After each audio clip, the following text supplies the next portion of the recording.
अऊज़ु बिल्लाहि मिनश्शैतानिर्रजीम बिस्मिल्लाहिर्रहमानिर्रहीम अल्लाहुम्मा सल्लि अला मुहम्मद व आलि मुहम्मद वज्जिल फ़रज आल मुहम्मद। अस्सलामु अलैकुम या आली मदद तमाम मुमिनीन मुस्लिमीन। तो आज हम आपको एक ऐसा वाक़या सुनाना चाहते हैं जिसको सुनने के बाद आप अपनी अक़ीदत व मोहब्बत व मार्फत मोहम्मद व आले मोहम्मद में मज़ीद इजाफ़ा पाएंगे। तो हमारे इस चैनल का भी मकसद यही है कि हम आपको कुछ ऐसे मौज़ूआत या वाक़यात सुनाएं जिसको सुनने के बाद आप अपनी अक़ीदत में मज़ीद इजाफ़ा पाएँ। तो आज का वाक़या भी कुछ इस तरह का है कि मुल्क हबश का एक बादशाह था जिसका नाम अशकबूस था। वो एक निहायत ही ज़ालिम व जाबिर और बुत परस्ती की अक़ीदत रखता था। मालो मता तो उसके पास था ही, उसकी कौम भी उससे काफ़ी परेशान और तंग थी। उसने अपने एक भाई को कत्ल कर दिया। कत्ल करने के बाद उसकी बादशाहत के ऊपर कब्ज़ा कर लिया और उसकी औलाद को भी उसने ज़लील व ख्वार किया हुआ था। उसका एक बेटा था जिसका नाम फत्ता था। वो रोज़ाना उसके पास उसके तख्त के सामने आकर उससे काफ़ी गुस्से भरी बातें करता, उसके साथ जंग जदल की बातें करने के बाद चला जाता। एक दिन अशकबूस ने उससे पूछा कि अय फत्ता, तू रोज़ाना आता है और मुझसे फितना फसाद और गमों अंदो और रंजिश की बातें करने के बाद चला जाता है, तेरा मकसद क्या है? तो फताह ने कहा कि मैं इसलिए ये सब बातें करता हूँ कि तूने मेरे बाप को कत्ल किया और उसकी हुकूमत को और उसकी बादशाहत को हथिया लिया। तो अशकबूस ने कहा कि तू चाहता क्या है? तो फताह ने कहा कि मैं ये चाहता हूँ, मेरे दो मकसद हैं। एक तो ये है कि तू मुझे अपनी बेटी का रिश्ता दे और दूसरा ये कि तू मुझे मेरे बाप की हुकूमत वापस लौटा। अशकबूस ने कहा कि ये कैसे हो सकता है कि तू मुझसे ये सब कुछ ले और इसमें मुझे कोई बेशबहा कीमत भी न दे। फताह ने कहा कि मैं तुझे क्या दे सकता हूँ, हालांकि तूने मेरे बाप की हुकूमत पर कब्ज़ा कर लिया है, उसका सब कुछ हथिया लिया है, तो मेरे पास तो कुछ भी नहीं है तेरे देने के लिए। अशकबूस ने कहा कि मेरी ये ख्वाहिश है, अगर तू वो पूरी कर दे तो मैं सब कुछ तुझे देने के लिए तैयार हूँ। तो फताह ने कहा कि बोल, तेरी क्या ख्वाहिश है?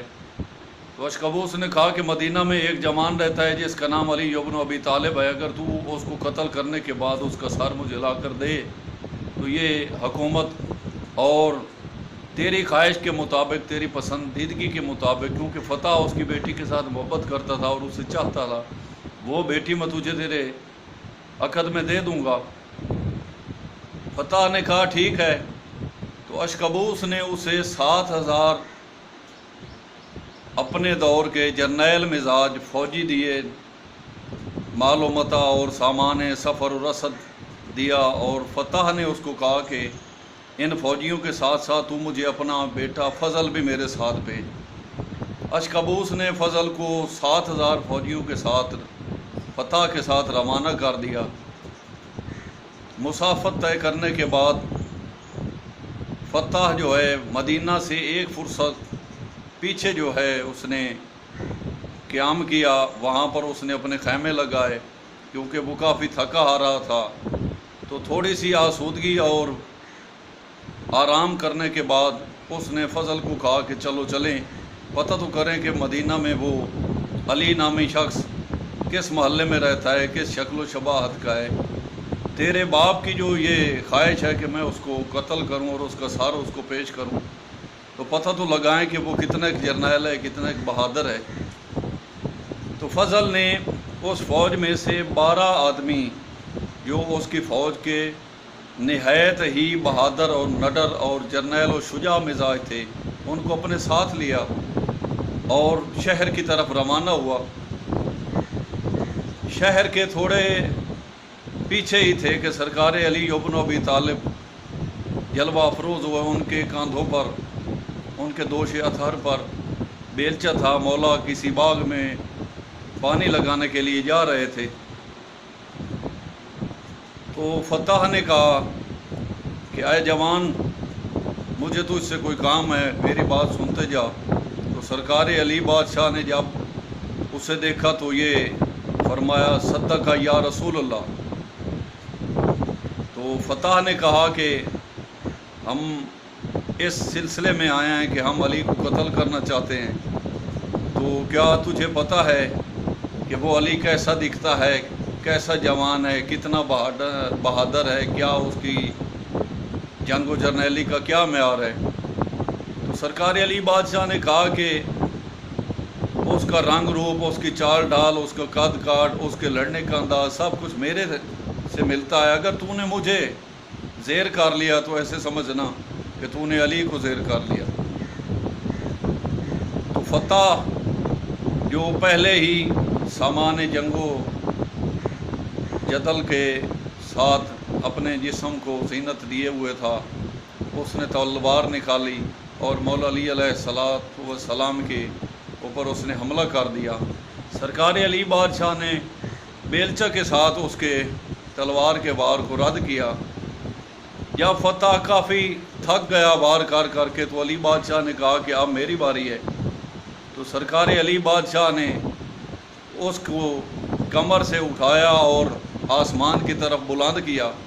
بلند کرنے کے بعد سرکار علی بادشاہ کہتے ہیں کہ اے جوان، مجھے تجھ پر مرحمت محسوس ہو رہی ہے، مجھے تجھ پر رحم آ رہا ہے، میں نہیں چاہتا ہوں کہ میں تجھے قتل کروں۔ تو سرکار علی بادشاہ نے بڑا آرام کے ساتھ اس کو زمین کے اوپر اتار دیا۔ فتح جو ہے مولا علی بادشاہ کے اس سلسلہ سخاوت و مرحمت کو دیکھ کر کافی جو ہے اس کے دل میں کافی عقیدتاً جو ہے وہ ایک سلسلہ محسوس ہو رہا تھا۔ تو وہ محسوس کر گیا کہ علی بادشاہ یہی ہیں۔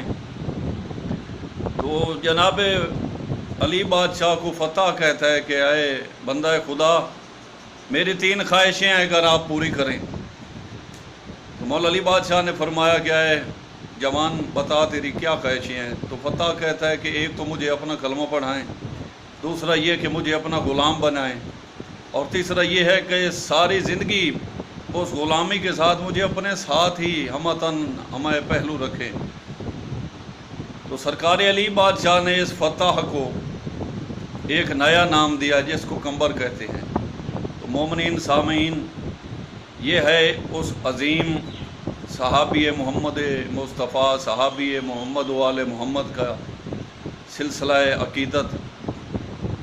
تو ساری زندگی جناب کمبر جس طرح اپنی ایمانی جذبے کے ساتھ محمد وآل محمد کی ایک غلامی کرتے رہے، خدمت کرتے رہے، تو اس کے آگے بہت سے فضائل ہیں جو سرکار کمبر نے محمد وآل محمد کی غلامی کے بعد پائے۔